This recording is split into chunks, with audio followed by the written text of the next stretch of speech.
Hi, my name's Henry, and I'm a doctor. I work in a hospital. I get up at 6 a.m. Then I have a shower, get dressed, and drink a cup of coffee. I go to work by bus. I work from 8 to 12. Then I have a break for lunch. I eat a sandwich or some pasta. I finish work at 4 p.m.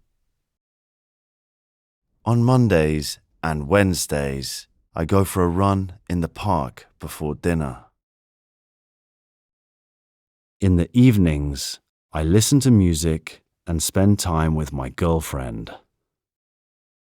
At 11 p.m., I brush my teeth and wash my face. I read in bed for 10 minutes before I go to sleep. At the weekend, I clean the house and see friends.